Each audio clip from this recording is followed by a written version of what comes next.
Maraming salamat po, Amang Diyos, sa umagang ito. Tinipon po ninyo kami sa inyong pangalan upang makaroon po kami ng banal na fellowship sa pangalan ng Panginoon. Samahan niyo po kami sa oras na ito. Turuan niyo po kami ng tamang daan at kalooban ng Panginoon upang makaroon po kami ng pusong nagpapasalamat sa iyo at pusong naglilingkod sa Panginoon. Galing po kami sa iba't ibang uri ng pagsubok at problema at pagturusa. Alam niyo, Panginoon, kung ano po ang ikatitisot po namin sa aming pamumuhay Kristiyano. Yung mga tao, yung mga problema, yung mga hirap sa buhay na nagpapatisot po sa amin sa landas po ng aming pananampalataya. Unit, Panginoon, sa umagang ito, bumalik po kami sa inyong harapan. Kayo lamang po, Panginoon, magbigay ng tunay na kapahingaan at kaligayahan sa bawat isa sa amin. Nakikita po namin yung mga nangyayari, yung mga tanda ng huling araw. Nalubog pa rin po yung aming puso sa mga alalahanin sa buhay. Tulungan niyo po kami at hawakan niyo po ang aming puso at isipan upang tumingin kami sa makalangin na bagay na inihanda ng Panginoon para sa aming mga kaluluwa. Yung mga kapatiran dito na dumadaan sa iba't ibang uri ng pagsubok at kahirapan, pagkalooban niyo po sila ng kalakasan at pananampalataya at pusong nagtitiwala sa Panginoon lamang. Yung mga kapatiran na hindi nakakasama po sa oras na ito, kahit saan man po sila, Panginoon, bigyan niyo din po sila ng parehong pagpapala at kaloob ng Diyos. Magmula sa simula hanggang sa katapusan ng itong gawain, kayo lamang po ang gumabay sa bawat isa sa amin. Ito po yung aming panalangin sa pangalan ng Panginoon Jesucristo. Amen. So, buksan po natin ang ating mga Biblia. So, Mateo chapter 11.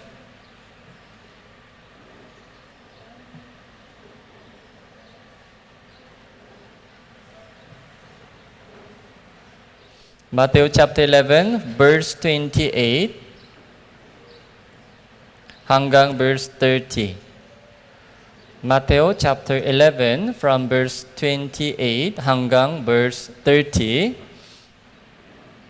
Yung tatlong verses lang po ito, kaya pwede po natin basahin sabay-sabay, daan-daan. 3, 2, 1. Lumapit kayo sa akin, kayong lahat na nalulupaypay at lupang nabibigatan, at kayo ay bibigyan ko ng kapahingaan.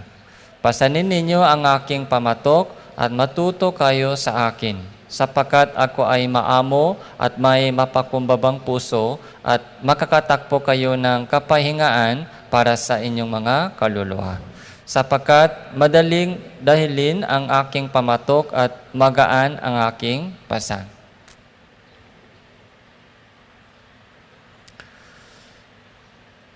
So, kung titingnan po natin sa Biblia po, so maraming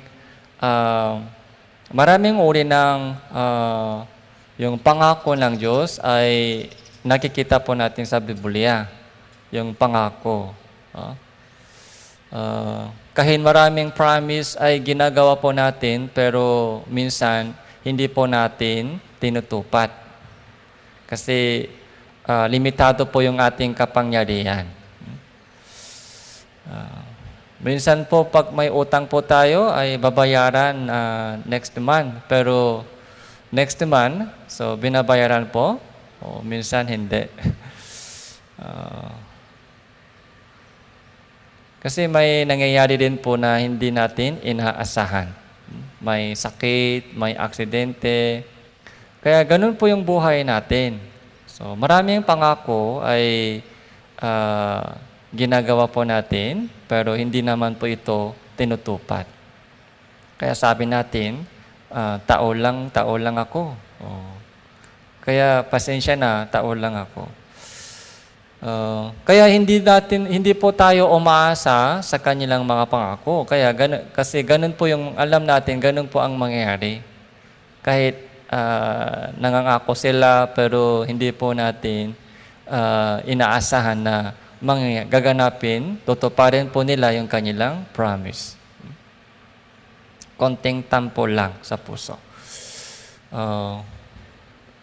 Kaya, dahil sanay po tayo sa ganong mga nangyayari, kaya pagdating sa Biblia, parang mahirap din po natin pagtiwalaan ang promise ng Diyos. Kahit maraming pangako, promise ng Diyos ay nakasulat sa Biblia, pero hindi po natin kinukuha yung sapat na pakinabang doon dahil kulang po tayo sa tiwala sa Kanyang yung katapatan o kapangyarihan. So, Matthew chapter 11 verse 28 to 30, ito po ay isa mga sikat na talata sa buong Biblia, isa sa mga pinakakilalang talata sa buong Biblia. Kahit unbelievers po, kilala po nila yung verse na ito. Okay? Come to me, all you who labor and are heavy laden, I will give you rest. Okay? Kahit unbelievers po, masarap po ito yung mga magandang message. Okay? Dahil, nabibigatan sila. So, walang taong na hindi nabibigatan. Okay? So, lalo na po dito po ngayon, yung mga kapatiran, so, nabibigatan po ba kayo o hindi? Laging masaya? So, may problema po na dumarating po sa atin. So, yung mga kabataan po, yung mga estudyante po ngayon, saan po sila nabibigatan? Nabibigatan po sila sa module. Patong-patong. Patong-patong po yung module. Kaya, kahit papel lang po sila, pag nakita nyo po yung nakapatong, yung module, anong naramdaman mo? Magaan o mabigat? Mabigat. Papel lang po yan, papel, pero pag nakita mo yung mga assignment na patong-patong, mabigat yung puso. Lalo na pamalapit na po yung lock date, due date. Okay? Kaya minsan, sumusuko tayo. Okay? Pag patong-patong po yung mga utang, ganun din po, lupang nabibigatan. Pag patong-patong po yung mga problema, so, lupang nabibigatan. Kaya ito po yung mga isang mensahe na wini-welcome po ng maraming tao. Lumapit kayo sa akin, kayong lahat na nalulupaypay at lupang nabibigatan.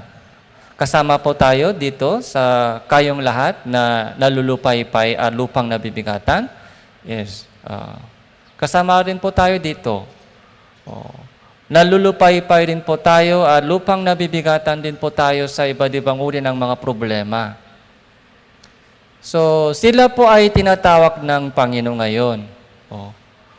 Kung nabibigatan ka sa maraming problema, so lapit ka sa akin. Lumapit ka sa akin. May solusyon ako. Ano po yung solusyon? Kayo ay bibigyan ko ng kapahingaan. Ito po yung solusyon ng Diyos. Sana, sinabi ni Panginoon dito, kayong lahat na nalulupay-pay ang lupang nabibigatan, lumapit ka sa akin, bibigyan ko kayo ng kalakasan ng katawan. O bibigyan kayo ng kayamanan. Sana ganun po yung mga sulat dito. Bibigyan kayo ng katalinuhan. Kasi kung meron po tayong kalusugan, katalinuhan, o pera, parang ito yung solusyon na hinahanap ng tao. Yung pag malusog, malakas yung katawan, masaya sila. Pag may pera sila, masaya sila. Pag matalino sila, masaya sila. Parang itong tatlo po ay hinahanap ng maraming tao. Okay. Pero ano po yung sabi ni Jesus? Ano daw ibibigay niya sa atin? Hindi po ganong mga material na bagay, kundi kapahingaan. Okay? Kapahingaan ay ibibigay ko sa iyo. Ibig sabihin, kahit may sakit tayo, pwede po tayo may kapahingaan. Kahit walang pera, pwede po tayo mapahinga. Pwede po tayo makaroon kapahingaan. Pwede po tayo magpahinga yung ating puso kahit may sakit man, kahit wala mang pera, kahit hindi ako matalino. Anong uri ng kapahingaan po ito? Okay. Anong uri ng kapahingaan po ito? Kasi po sa experience, sa buhay po ng maraming tao, pag may sakit, may kapahingaan po sila pag may sakit? Wala. Walang kapahingaan pag may sakit. Nag-worry.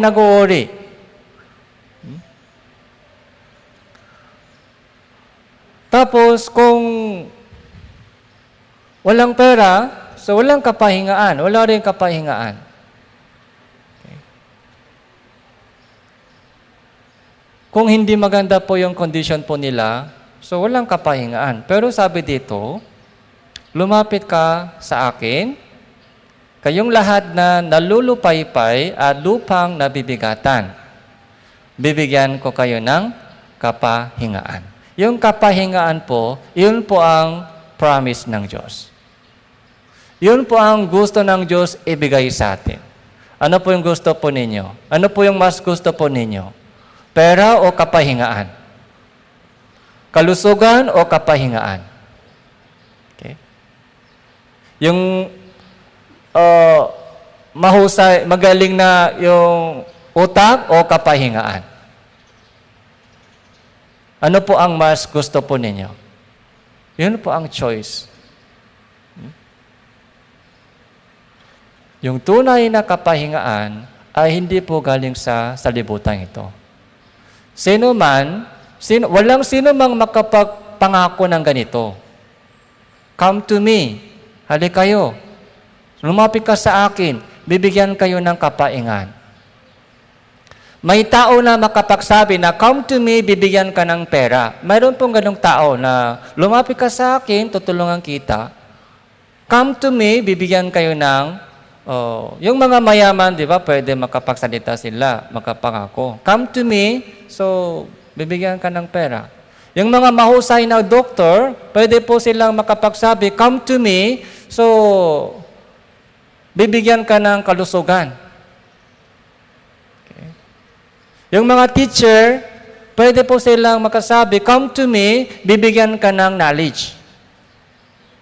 Tuturuan ka ng mga knowledge. Okay. Pero walang sino mga makapagsabi sa atin, come to me, bibigyan ka ng kapahingaan. Okay. Yung tunay na kapahingaan po, hindi po galing sa ganong mga kondisyon. Hindi po galing sa tao. Kaya ngayon po, ito po yung mahalagang issue po sa ating lahat dahil tayong lahat ay nabibigatan sa iba't ibang uri ng problema. Verse 29, pasanin ninyo ang aking pamatok at matuto kayo sa akin sapagkat ako ay maamo at may pakumbabang puso at makakatakpo kayo ng kapahingaan para sa inyong mga kaluluwa. Hindi po para sa inyong katawan. Kailangan po natin dalawang uri ng pahinga. Kailangan din po natin pahinga sa katawan kasi pagod po tayo sa trabaho. Pagod po tayo sa pag-aaral. Kaya kailangan po yung take rest, okay? Sa ating katawan, sa ating isip. So, ano po ang ibinigay ng Diyos sa atin para magpahinga po tayo? Meron po tayong isang regalo na araw-araw ibinibigay ng Diyos sa atin para magpahinga tayo sa ating trabaho, sa yung ating katawan. Ano po yung regalo ng Diyos ibinibigay sa ating araw-araw? Ano po yun? Ano po yung yung napakahalagang regalo ng Diyos na ibinibigay araw-araw? Tulog. Tulog po ang regalo ng Diyos. Tulog. Masarap. Kamusta po yung tulog nyo kagabi? Ha? Masarap?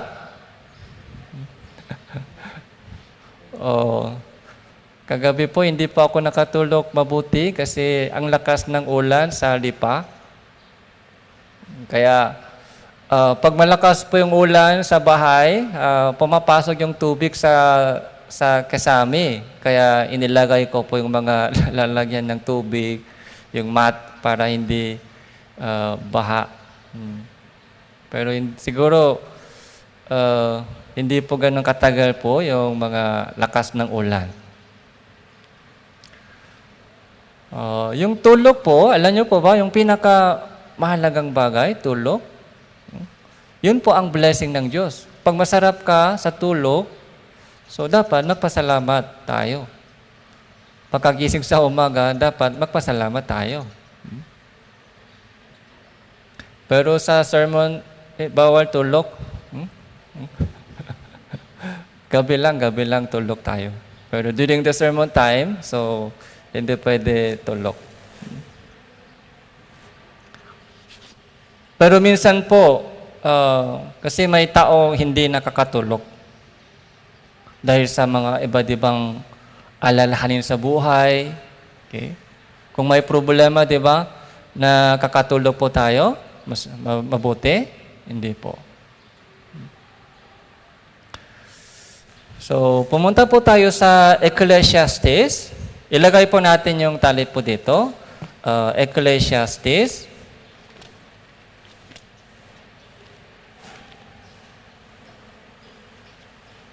Chapter 2.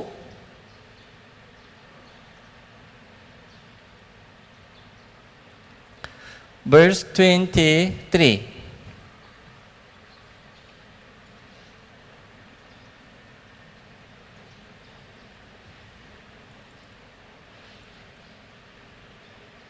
Ecclesiastes chapter 2 verse 23.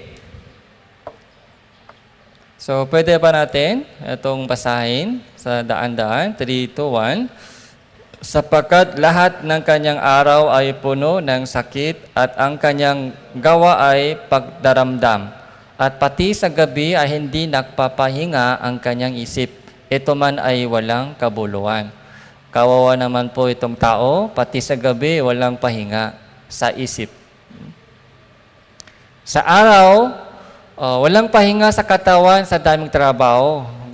Kahit sa gabi, dapat magpahinga, pero yung isip ay gising pa dahil sa mga alalahanin sa buhay. Paano? Anong gagawin ko? Paano? Yung future, di ba? Future, hindi pa nangyari. Di ba? Hindi pa nangyari yung future. Hindi pa dumating. Pero yung ating isip ay naglalaro po doon sa future. Hindi pa dumating sa atin yung future. Sabi ng Diyos, araw-araw, buhay ka araw-araw. Itong panibagong araw, mabuhay tayo na may pusong nagpapasalamat, tapos bukas, another day. Okay? Magsimula ka bukas, another day. Okay? Pero minsan po, daming mga alalahanin sa buhay, anong gagawin ko sa future, anong mangyayari sa future. So, kailangan po natin yung preparation, pero minsan, masyado po tayo nag-alala about future. Pati gabi, hindi nagpapahinga ang kanyang isip. Kamusta po yung inyong tulog mo? Isang check-up point po yan, isang checkpoint kung kamusta yung tulog ko. Kung hindi maayos yung tulog, so ibig sabihin may alalahanin. Pag sobrang haba yung tulog, mayroon ding problema. Dapat tama lang po yung sleeping time. Pero yung issue, yung punto po dito, pati sa gabi yung kanyang isip hindi nagpapahinga. Ito man ay walang kabuluhan.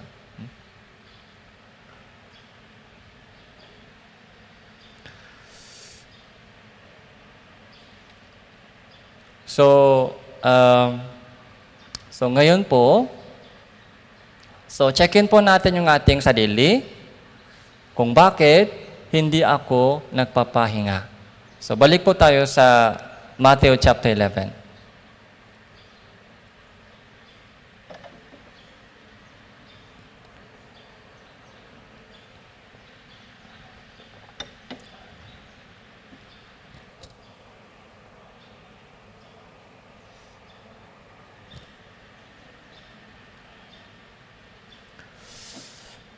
Verse 28, ito po yung invitation po ng Panginoon. So, come to me. So, all who labor and heavy laden. So, labor, heavy laden. So, bibigyan ko kayo ng kapahingaan. Ito yung promise ng Diyos.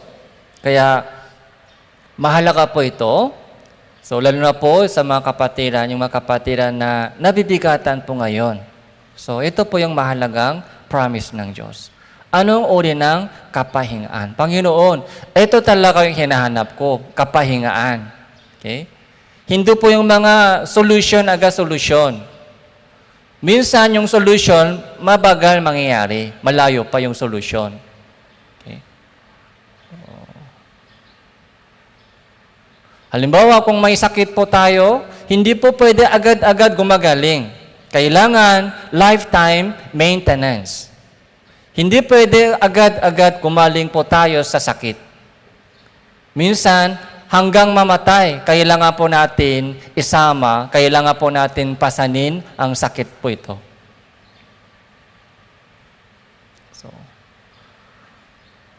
yung pag-aaral ng yung mga kabataan po dito, hindi po madali tapusin yung pag-aaral. Kailangan araw-araw mag-aral ng mabuti.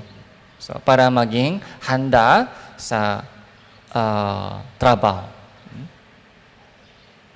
Kahit may financial problema, so hindi po agad-agad masolusyonan po yan. Kailangan magtrabaho, tapos unti-unti kailangan ayusin yung mga financial problema.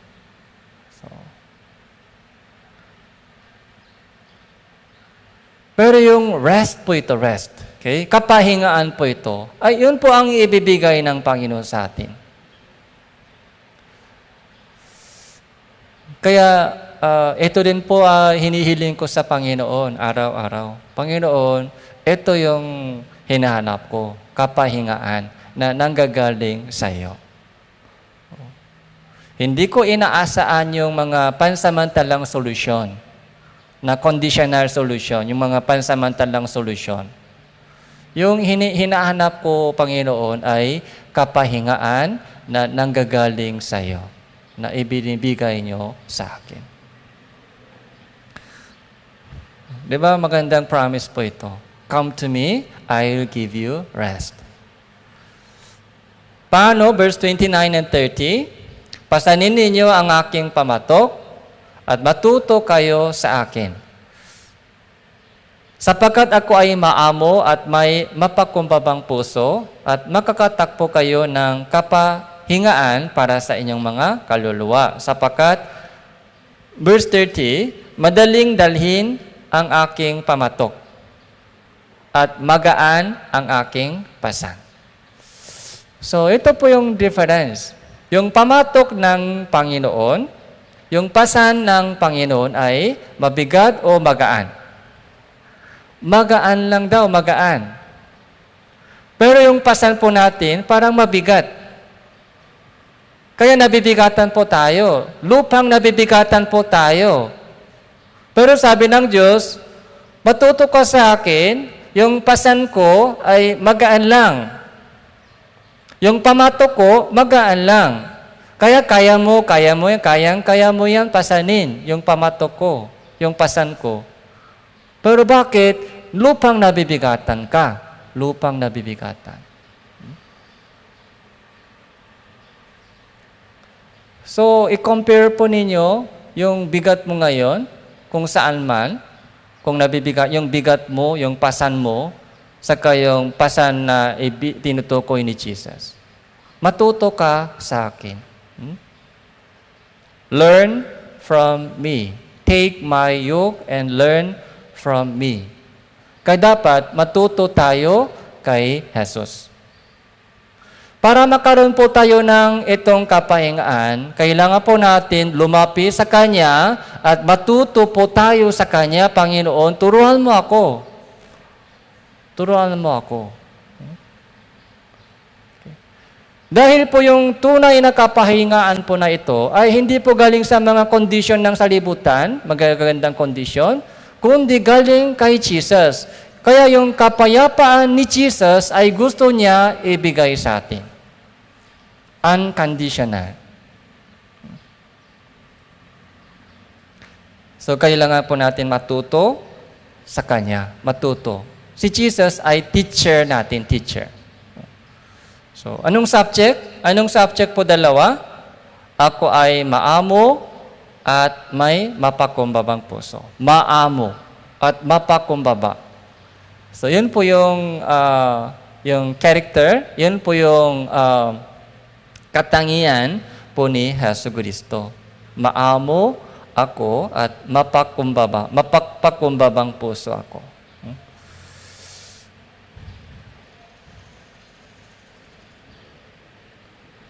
Kaya minsan iniisip ko rin, pag nararamdaman ko na nabibigatan po ako, so iniisip ko, hindi tama yung pamumuhay ko ngayon. So, bakit mabigat? Sabi ni Jesus, bibigyan ko kayo ng kapahingaan. Bakit nabibigatan ako? May problema.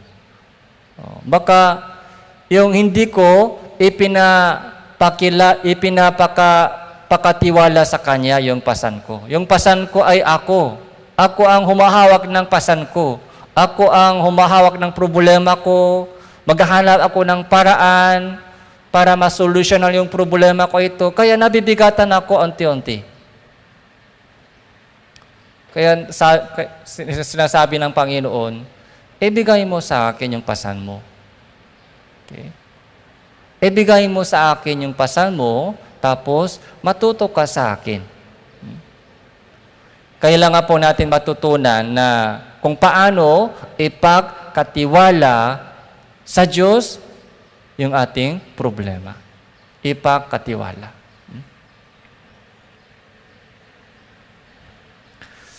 So, una sa lahat, yung mga Israelita po sa panahon po ni Jesus, meron po silang maling misunderstanding.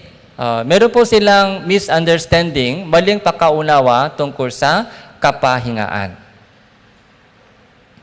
Halimbawa, chapter 12, Matthew chapter 12.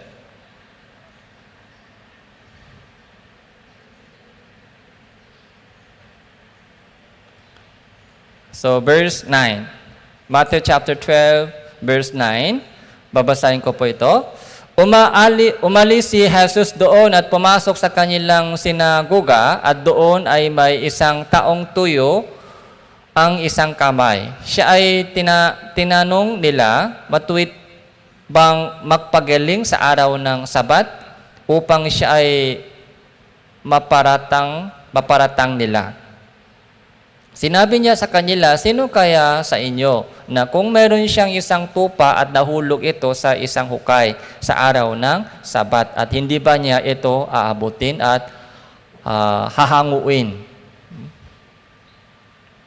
Gaano pa nga higit na mahalaga ang isang tao kaysa isang tupa, kaya't matuwid na gumawa ng mabuti sa araw ng Sabat. Verse 14, Unit, umalis ang mga Pariseo at nagpulong laban sa kanya kung paano siya pupuksain. Yung Sabbath day, narinig po ninyo yung Sabbath day. 7-day Adventist. Okay? Adventist. Okay? Sabbath day. Isa po siya sa mga 10 utos, Sabbath day. Di ba? Keep the Sabbath day holy. Kaya yung mga Israelita po, sumunod po sila sa Sabbath day hanggang ngayon. Hanggang ngayon po, yung mga Hudyo, sumusunod po sila sa Sabbath day. Tapos, meron din pong denomination po dito, 7-day Adventist. Kaya yung kanilang gathering, kailan po ba yung kanilang gathering? Hindi po sa linggo, kundi Sabado po sila nagkakatipon, Sabado. Yung Sabbath day po, from Friday evening hanggang Sabado ng evening. Yun po yung mga Sabbath day na tinutupad po ng mga Israelita hanggang ngayon. Sabbath day. So, ipapaliwanag ko po sa iyo kung bakit may Sabbath day. Okay? So, pumunta po tayo sa Genesis.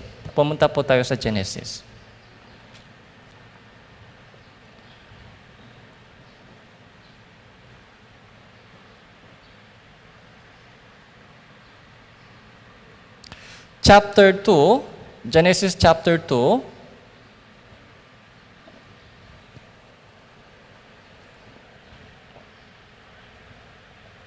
verse 1.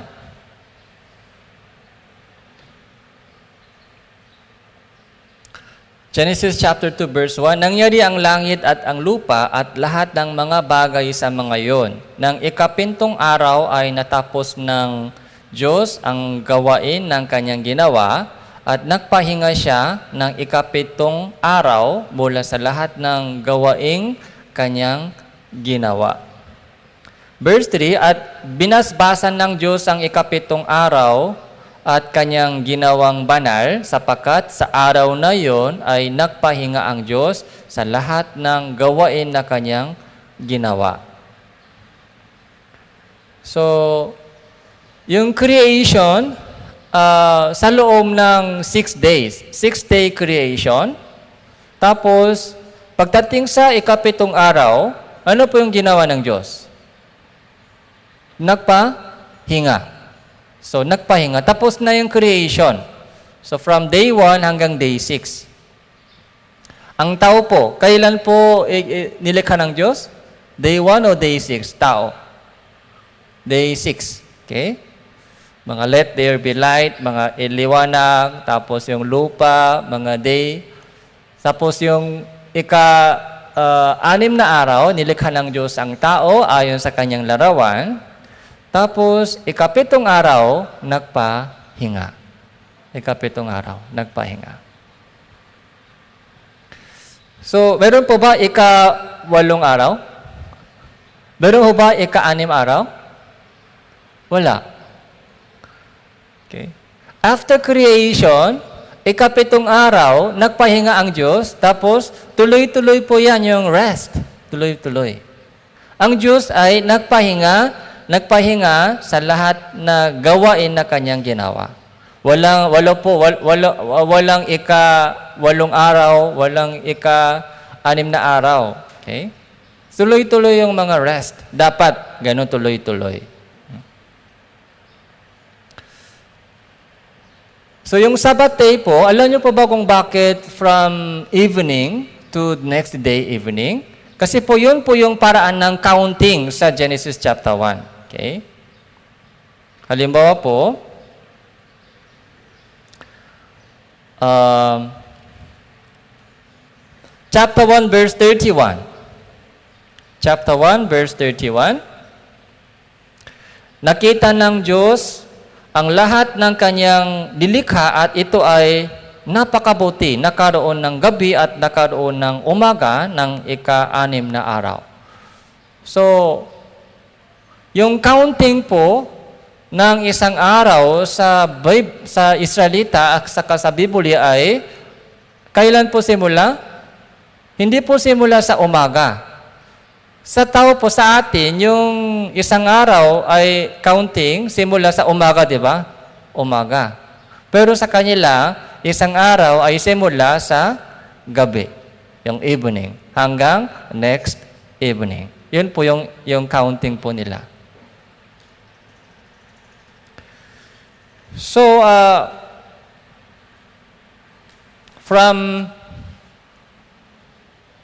sa kalendaryo, ano po ang una? Monday o Sunday? Kalendaryo. Monday o pinakasimula o Sunday? Sunday po, tingnan nyo po mabuti. Sa kalendaryo, Sunday. Ito. Okay? Tapos, Monday, okay? Tuesday, Wednesday, Thursday, Friday, at Saturday. Yung Saturday, ano po yung tawag po ito? Weekend. Okay? Ito po yung tawag na weekend. Ending po ito ng isang week. Kaya Sabado po ay tinatawag na weekend. Kailan po yung beginning? Ito po yung beginning, simula. Okay? Ito po ay week start. Okay? Okay. Ito, Sabado po ay weekend. Yung Sabadista po, kaya ito po yung start ng day 1. Day 1, day 2, day 3, day 4, day 5. Kaya Sabadista po, dito po simula, Friday ng gabi hanggang Saturday ng gabi. So ito po ay hanggang ngayon, sinusunod po nila yung mga araw ng Sabat. Okay?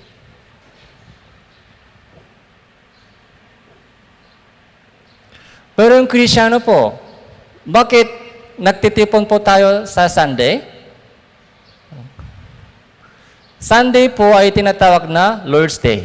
Sunday ay tinatawag na Lord's Day. So, bakit nagtitipon po tayo sa Sunday? May dahilan? Dahil walang pasok. Yun po ang dahilan, walang pasok tayo sa Sunday. Walang pasok kaya pwede po tayo magtipon sa Sunday. Pero Sabadista po, 7-day Adventist, okay? Kahit may pasok po sila sa Sabado, pero nagtitipon po sila sa Sabado dahil yun daw yung mga dapat sundin sa Bible. Okay? Hindi po nila naintindihan yung meaning ng Sabat. Ano po yung meaning ng Sabat? Yung Sabat po, meaning ng Sabat ay kapahingaan. Ano po yung meaning ng Sabat? Yung Sabat po ay meaning kapahingaan. Yun po yung meaning ng Sabat. So, Genesis chapter 2, ikapitong araw. Ano po yung ikapitong araw? Sunday o Saturday? Saturday po yan. Ikapitong araw, nagpahinga. Kaya yung Sabadista po, tuwing Sabado po, Saturday, nagtitipon-tipon sila. Ganon din po yung mga Hudyo ngayon. Ikapitong araw daw ay Saturday. Kayon ang ginawa po nilang Sabate hanggang ngayon. Kayo Israelita, sa kanila, Sabate, Saturday. Ganon din po yung 7-day Adventist. Okay, Saturday. Nagpahinga. Kaya isinama ito sa Exodus chapter 20. 10 utos. Tingnan po natin 10 utos.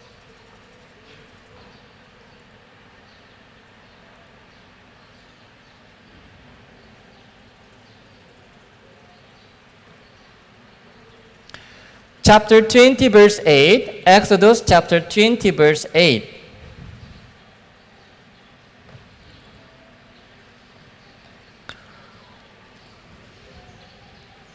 Alalahanin mo ang araw ng Sabat upang ingatan itong banal.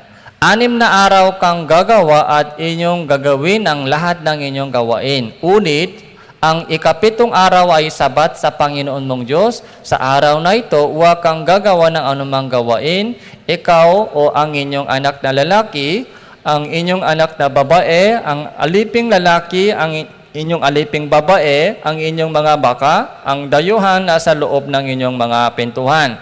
Sapagkat sa loob ng 6 na araw, ginawa ng Panginoon ang langit at lupa, ang dagat, ang lahat na naroroon. Nagpahinga sa ika-7 araw, kaya't binalbasan ng Panginoon ang araw ng Sabat at ginawang itong banal. Ito po yung 10 utos. Isa sa mga 10 utos. Ika-7 araw ay ingatan mong banal. Keep holy. Kaya bawal trabaho.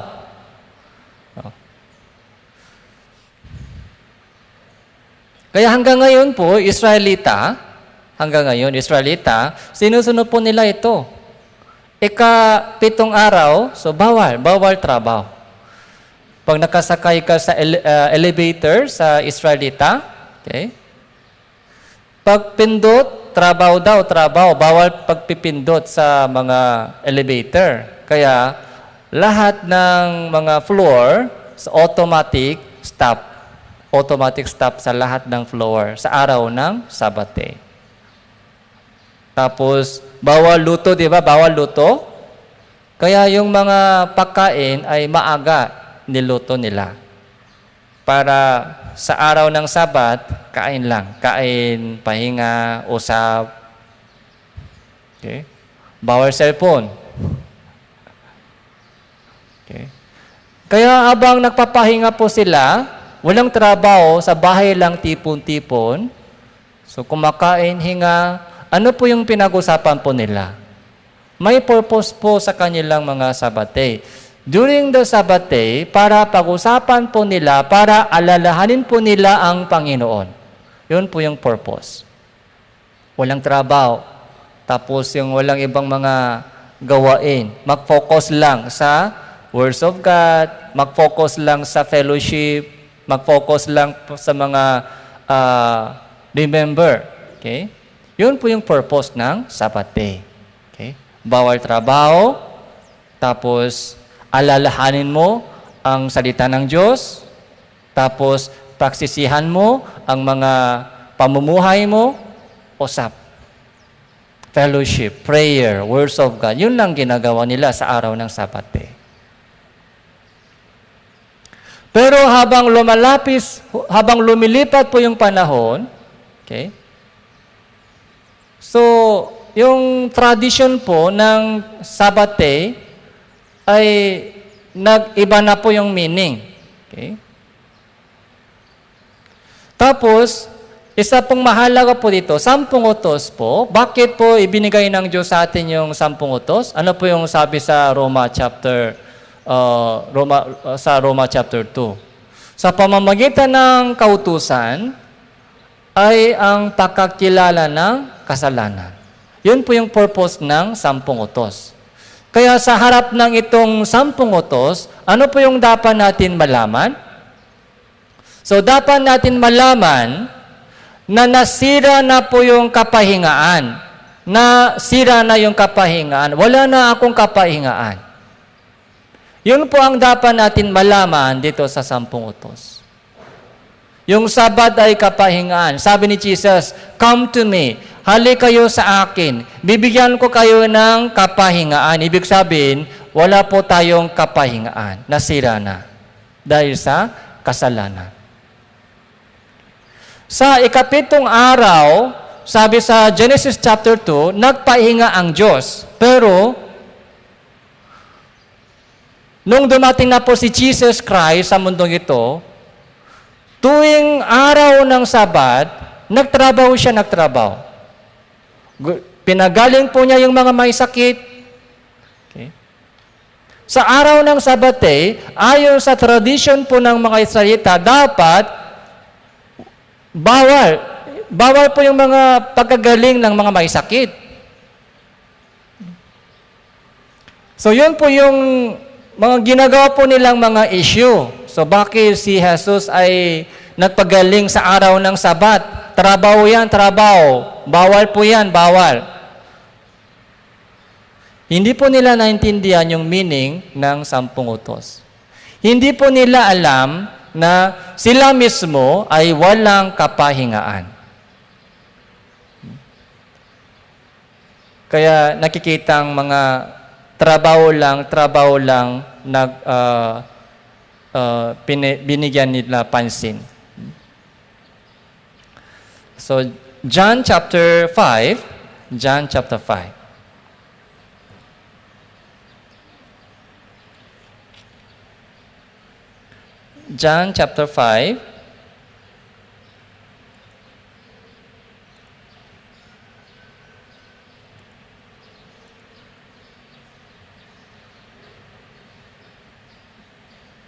Magbula verse 1. Pagkaraan nito ay nakaroon ng pista ang mga Hudyo at umahon si Jesus patungo sa Jerusalem. Sa Jerusalem ay may isang tipunan ng tubig sa tabi ng pintuhan ng mga tupa na sa wikang Hebreo ay tinatawag na besata na may 5 portiko. Sa mga ito ay nakahiga ang maraming may sakit, mga bulak, mga pilay, mga lumpo, sapagkat lumulusong ang isang anghel ng Panginoon sa mga tanging panahon sa pintuhan ng tipunin ng tubig at kalawkaw ang tubig. Ang unang manaog sa tipunan ng tubig. Pagkatapos na makalawkaw ang tubig ay gumagaling sa anumang sakit na di naramdam. Naroon ang isang lalaki na may 38 taon na may sakit.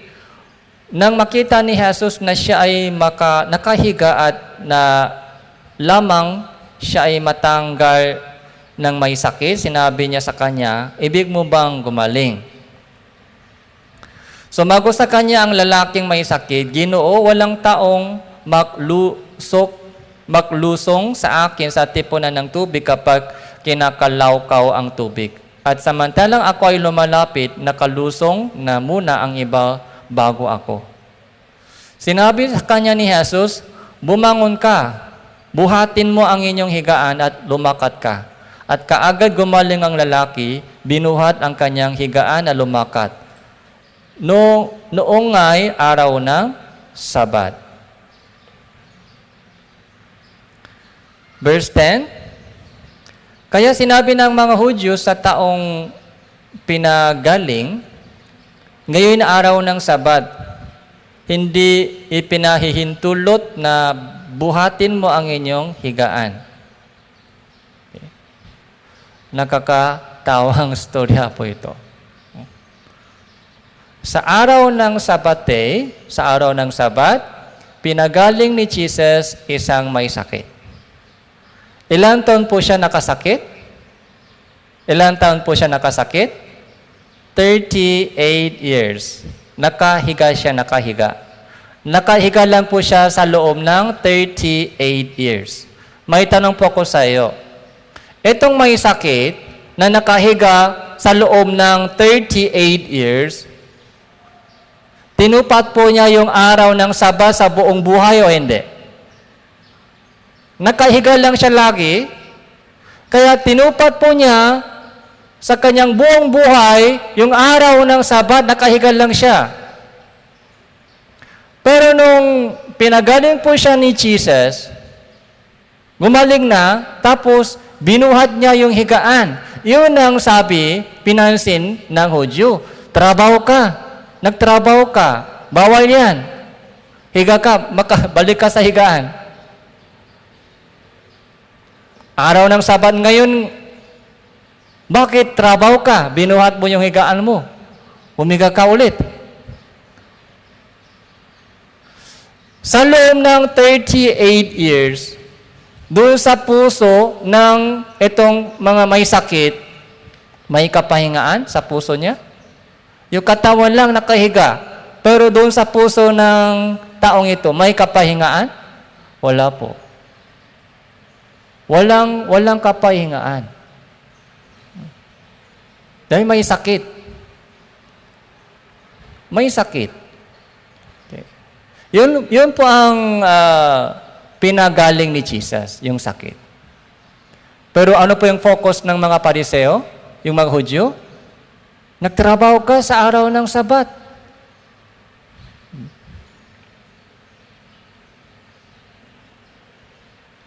Verse 16 po, verse 16. Dahil dito, inusik ng mga Hudyo si Jesus sapagkat ginagawa niya ang mga bagay na ito sa araw ng Sabat. Verse 17, basahin po natin ng sabay-sabay, 3, 2, 1. Subalit sinago sila ni Jesus, hanggang ngayon patuloy sa paggawa ang aking Ama at ako patuloy din sa paggawa. Tingnan po natin ito. Inusik nila si Jesus dahil pinagaling ni Jesus yung mga may sakit sa araw ng Sabat. Ano po yung meaning doon? Okay. Yung may sakit po ito ay tayo, mga may sakit. Si Jesus pamarito sa mundong ito upang bigyan po tayo ng tunay na kapahingaan, tunay na Sabat. Kaya tuwing araw ng Sabat, si Jesus nagtrabaho. Nagpagaling. Ibig sabihin, si Jesus ay nagbibigay ng kapahingaan sa atin. Sabi dito, verse 17, hanggang ngayon patuloy sa paggawa ang aking Ama. Amang Diyos ay tuloy-tuloy nagtatrabaho hanggang ngayon dahil sa mga makasalanan. Dahil po sa makasalanan. Ano po yung trabaho po ito? Anong uri ng trabaho? Salvation. Trabaho po ng Diyos ay pagliligtas po sa mga makasalanan katulad natin. Yun po yung trabaho ng Diyos. Yun po yung trabaho ni Jesus Cristo. Hanggang ngayon, tuloy-tuloy po ang Amang Diyos ay sa paggawa. Ganon din si Jesus. Patuloy din ako sa paggawa. Ibig sabihin, sa Genesis chapter 2, sa ikapitong araw, nagpahinga ang Diyos. Pero, kailan po nasira yung kapahingaan ng Diyos? Nung nakasala si Adan sa si Eva. Nung nakasala po si Adan sa si Eva, nasira po yung kapahingaan ng Diyos, nasira rin po yung kapahingaan ng tao. Wala po tayong kapahingaan mula noon. Kaya nabibigatan po tayo. Lupang nabibigatan at nalulupaypay. Yun po yung kalagayan ng tao. Walang kapahingaan, sira na. Baksak na yung kapahingaan. Yun po yung evidence po. Tayo po yung ebidensya. Tayo po yung ebidensya na walang kapahingaan sa puso. Lalo na po, bago po tayo naligtas. Okay? Meron po tayong kapahingaan bago po tayo naligtas? Wala. Wala talagang kapahingaan. Walang rest. Okay? Yung ating puso, yung ating isipan ay nalubog sa daming mga alalahanin sa buhay, anong kakainin ko, anong iinumin ko, okay? Paano ako sa buhay ko, lupang nabibigatan at nalulupaypay. Dahil nasira na po yung kapahingaan. Pero nung dumating si Jesus, okay, sabi niya, pumarito ako, come to me. Okay? Kayong lahat na nalulupaypay at lupang nabibigatan. Bibigyan ko kayo ng kapahingaan. Paano? Sa pamamagitan ng kaligtasan. Nung nalaman po natin na may Diyos, nung nalaman po natin na may kasalanan tayo, nung nalaman po natin na namatay si Jesus para sa kasalanan ko, lahat ng kasalanan ay tinubos na, nabayaran na lahat ng kasalanan ko sa pamamagitan ng kanyang banal na sakripisyo, So, doon po tayo nagkaroon ng tunay na kapahingaan. Naganap na po yung Sabbath day sa ating puso. Yung Sabbath day ay natupad na sa ating puso. Sabbath day. Araw ng kapahingaan. Hebreo chapter 4. Hebreo.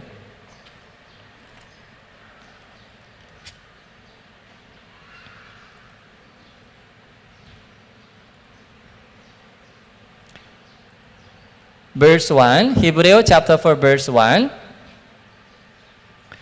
Kaya habang nananatiling bukas ang pangakong makapasok sa kanyang kapahingaan, mag-ingat kayo na baka sino mang sa iyo hindi makaabot doon. Sapagkat dumating sa atin ang magandang balita, gaya din naman sa kanila. Unit, hindi nila pakinabang ang pangangaral na narinig nila sapagkat hindi sila naging kalakip sa pamamagitan ng pananampalataya ng mga taong nakarinig. Verse 3, sapagkat tayong sumasampalataya ay pumapasok sa kapahingaan yon. Sino daw pumapasok sa kapahingaan? Tayong sumasampalataya sa magandang balita. Ano po yung magandang balita? So, eternal redemption. Okay. Magandang balita.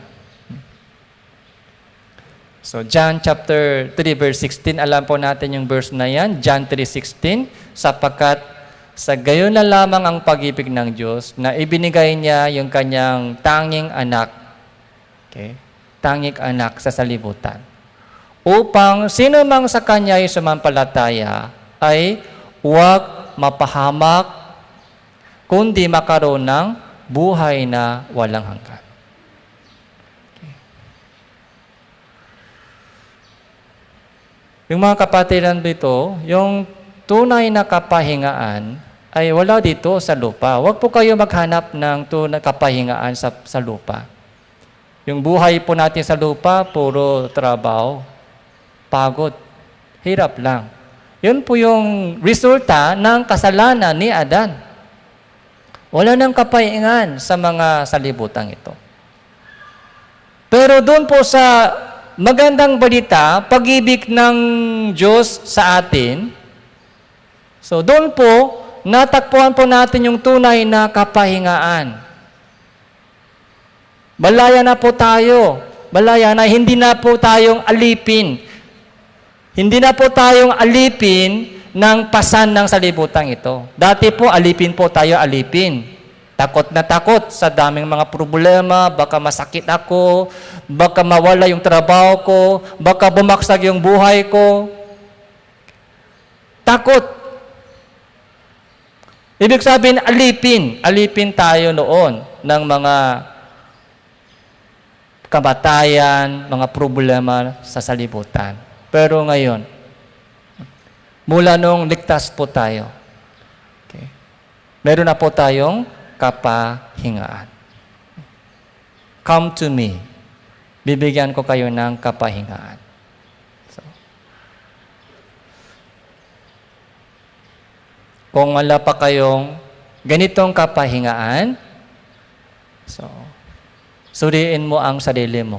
Kung nakapasok na po kayo sa tunay na pananampalataya. Kasi sabi dito, verse 3, sapagkat tayong sumasampalataya ay pumapasok sa kapahingaan yon. Okay.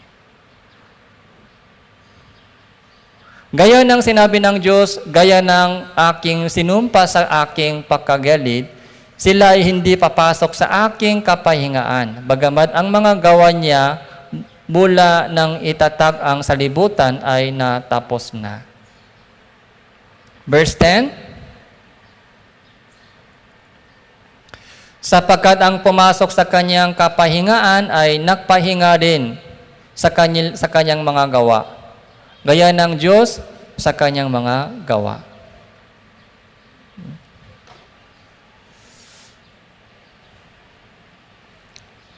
So, balik po tayo sa Matthew chapter 11. Balik po tayo sa Matthew chapter 11.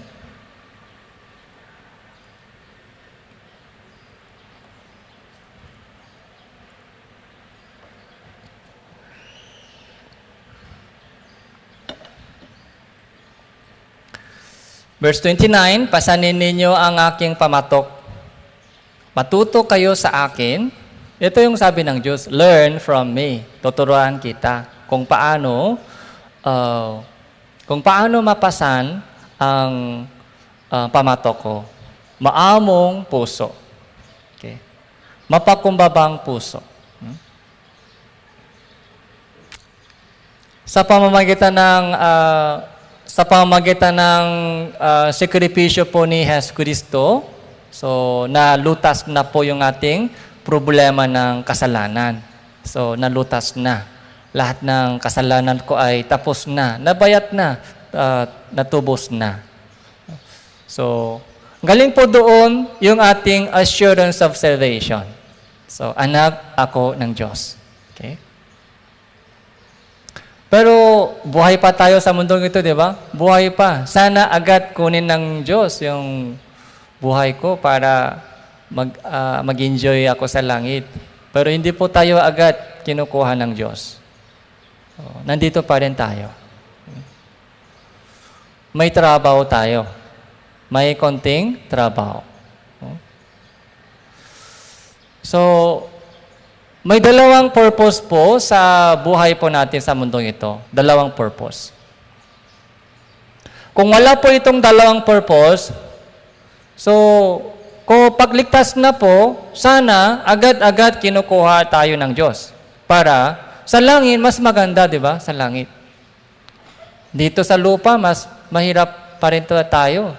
Sa mga sakit, sa mga hirap, maraming mga problema. Wala ng module sa langit. Okay? Wala ng trabaho. Pero may purpose po sa ating buhay na natitira sa mundong ito. Magaan pasan. Sabi ni Jesus, yung aking pasan ay magaan. Hindi mahirap.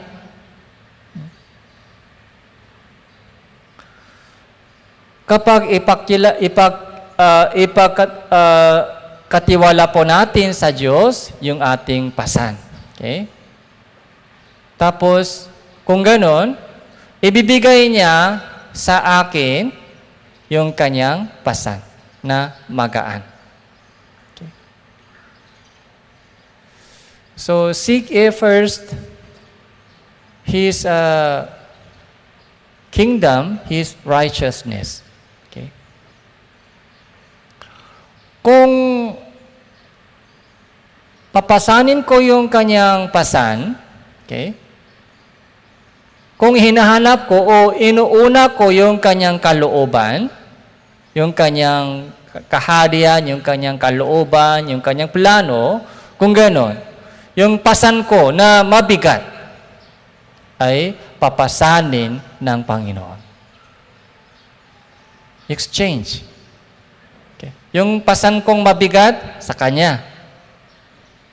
Yung pasan niya magaan ay sa akin. Exchange.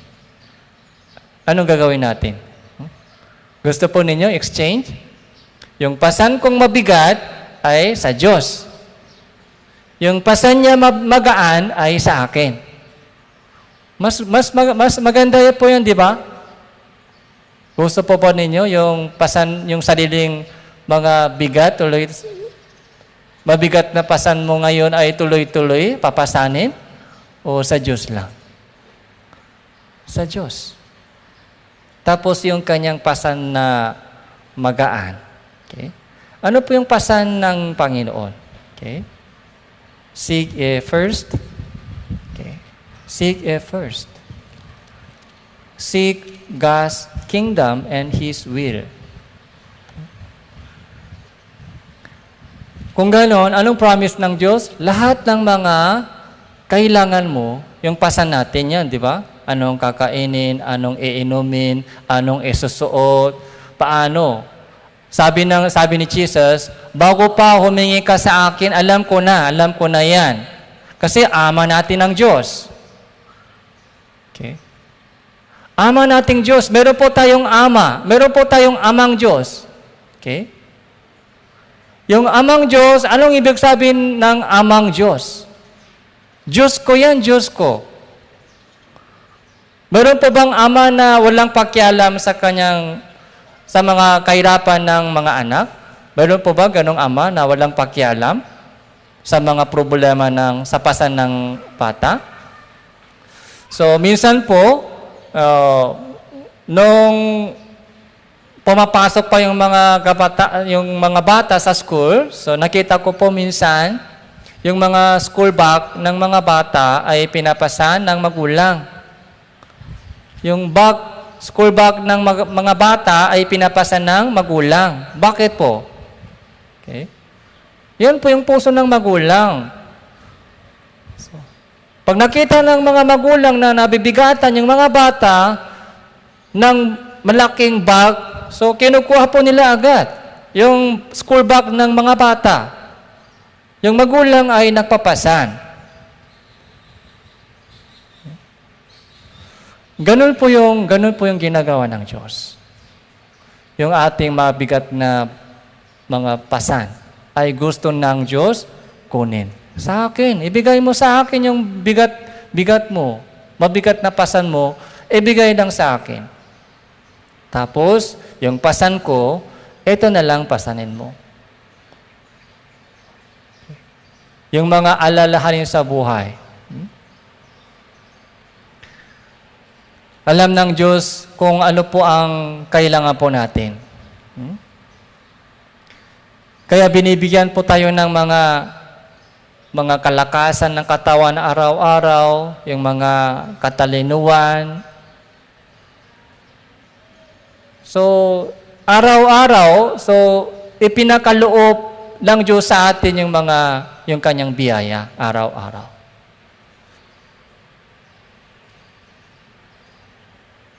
So, Matthew chapter 6.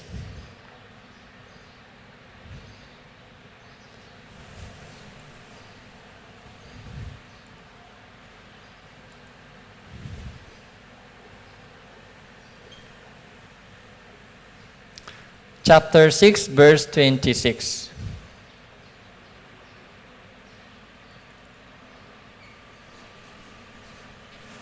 Tingnan ninyo ang mga ibon sa impapawid, hindi sila naghahasik o gumagapas o nag-iimbak man sa mga kamalik, unit pinapakain sila ng inyong Ama na nasa langit. Hindi ba higit na mahalaga kayo sa kanila? Yung mga ibon, maraming ibon dito. Maingay sila during sermon time. Sino po nag-aalaga sa kanila, yung mga ibon? Hindi ako, hindi kami. Yung pagkain nila hindi galing sa amin. Pero nabubuhay po sila. Sino po yung nag-aalaga sa kanila? Sabi sa Biblia, ang Diyos. Ang Diyos po ay nag-aalaga sa kanila. Okay? Ang Diyos po ang nag-aalaga sa kanila. Yung mga ibon sa impapawid, yung mga bulaklak, yung mga damo sa ilang. Verse 30, akong binibihisan ng Diyos ang damo sa parang, na ngayon ay buhay, at sa kinabukasan ay tinatapon sa kalan. Hindi ba lalo niya kayong bibihisan o kayong maliliit ang pananampalataya? Yung mga ibon sa impapawid, yung mga damo sa ilang ay pinapakain ng Panginoon, ay binibihisan ng Diyos.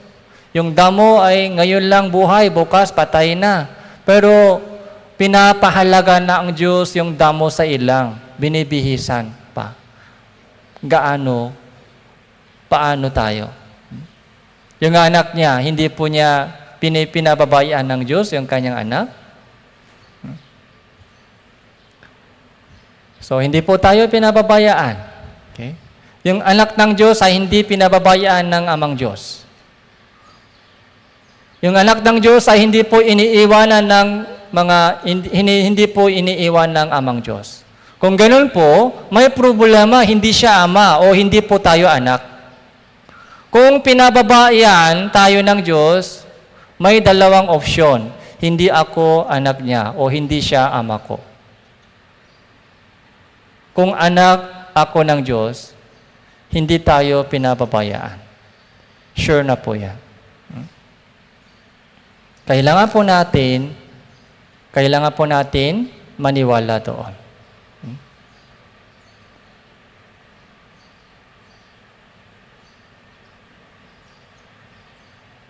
Verse 34, kaya't huwag ninyong alalahanin ang bukas, sapagkat ang bukas ang mag-aalaga sa kanyang sarili. So, nakuha po ba ninyo yung meaning? Huwag ninyong alalahanin ang bukas. Don't worry about tomorrow. For tomorrow will worry about its own things. Bukas, siya ang mag-alala. Bukas. Sana po, pag-isipan po nating mabuti tungkol sa puso ng Amang Diyos. Kaya pasan ko, gusto niyang kunin. Tapos yung magaan po niyang pasan ay walang iba. Okay? So, tingnan po natin. Unang Juan,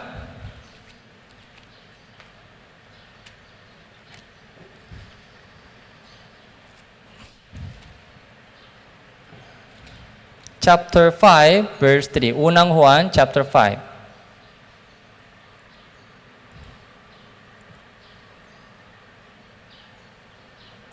Verse 3. Unang Juan, chapter 5, verse 3. Basahin po natin ito ng sabay-sabay. 3, 2, 1. Sapagkat ito ang pag-ibig sa Diyos na ating tuparin ang kanyang mga utos. At ang kanyang mga utos ay hindi pabigat. Hindi pabigat. Yung kanyang utos.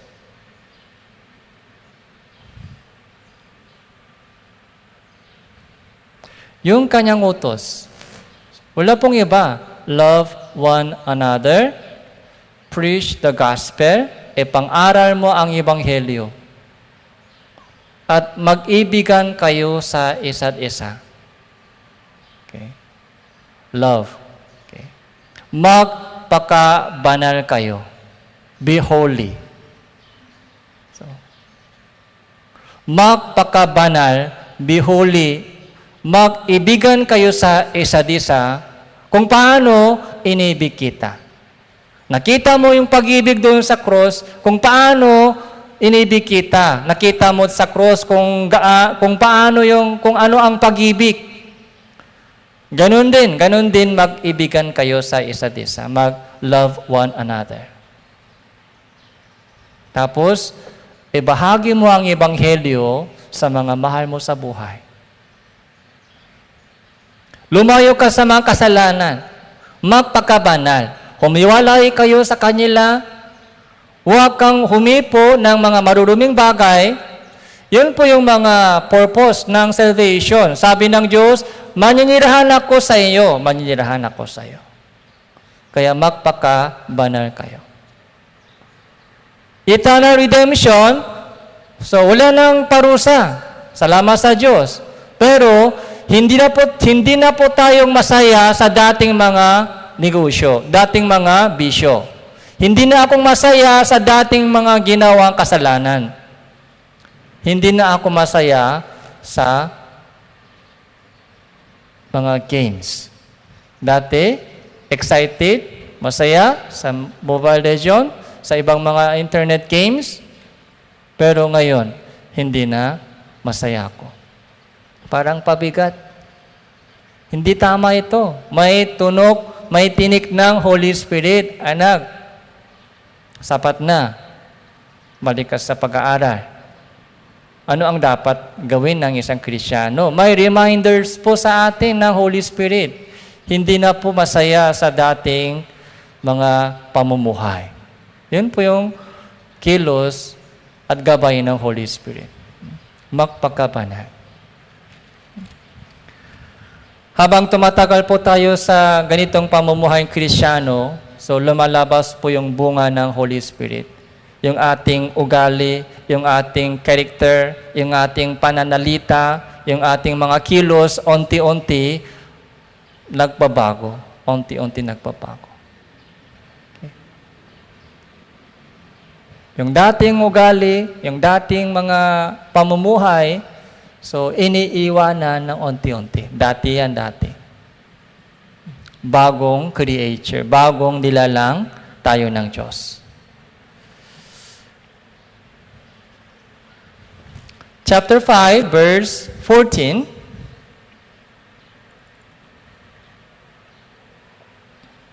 Ito ang ating kapanatagan sa Kanya, na kung tayo humihingi ng anumang bagay na ayon sa Kanyang kalooban, tayo'y pinapakinggan Niya.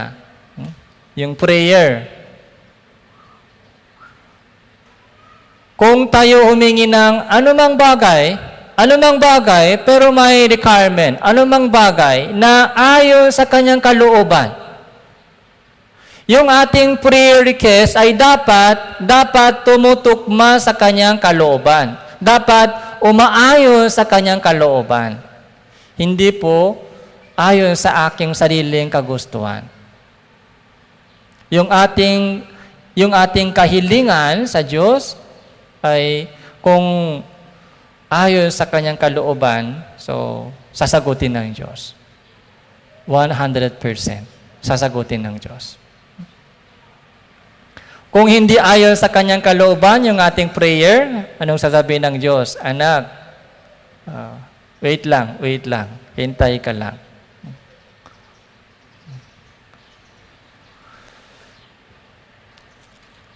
So, bago po tayo matapos, yung Psalm chapter 23, ito po yung final verse ko ngayon. Psalm chapter 23, verse 1.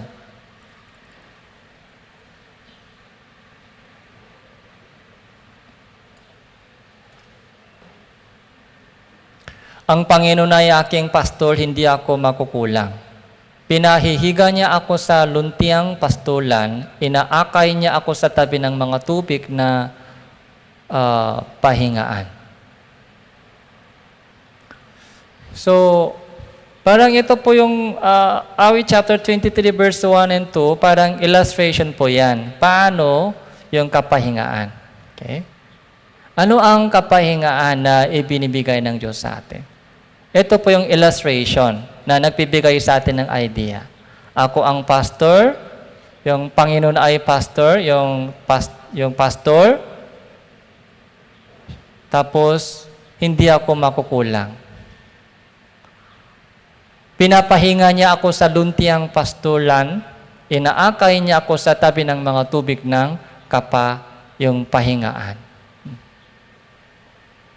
Yung tunay na kapahingaan po ay galing kay Jesus. Kung kasama ko siya, doon po may kapahingaan. Kung hindi siya kasama, hindi siya kasama ko, doon po walang kapahingaan. Sana po, kunin po natin yung secret. Okay? Yung kapahingaan po ng isang Kristiyano po, hindi po galing sa mga kondisyon. Kahit may sakit po tayo, kung may kasama akong Panginoon, so nagpapahinga ako, may kapahingaan. Kahit may problema ako, pero kung may kasamang Panginoon sa buhay ko, So masaya pa rin ako. No? Verse 4, bagaman ako ay lumalakat sa libis ng lilim ng kamatayan, wala akong katatakutang kasamaan sapagkat ikaw ay kasama ko. Ang inyong pamalo at inyong tungkot, inaaliw ako ng mga yon. So, inaaliw. Kaaliwan. Kaya sana po, yung mga kapatiran dito ng Tanawan Church ay lupang nabibigatan ngayon. So, iba't ibang uri ng bigat, pero ipakatiwala natin sa Diyos. Ipakatiwala natin sa Diyos. Siya ang bahala. Tapos, yung kanyang magaan na pamatok, yung kanyang magaan na pasan, yun ang kunin natin. Okay? So, evangelism, tapos yung pagsunod sa kanyang mga utos, paglilingkod sa Panginoon, yung kanyang kalooban. Pagsunod sa kanyang kalooban. So, yun po yung pasan niyang magaan. Kaya exchange po natin. Okay, let's pray. Salamat po, Panginoon, sa oras na ito, sa pagpibigay niyo po sa amin ng inyong mensahe sa pamagitan ng Biblia. Tinatawagan niyo po kami sa tunay na patungo sa tunay na kapahingaan. Nabibigatan po kami sa iba't ibang uri ng pagsubok at pagturusa at mga problema. Alam niyo po, Panginoon. Tulungan niyo po kami upang magpahinga po ang aming puso at isipan sa pamamagitan ng aliw at gabay ng Panginoon. Ito po yung aming panalangin sa pangalan ng Panginoon Hesus Kristo. Amen. Okay po.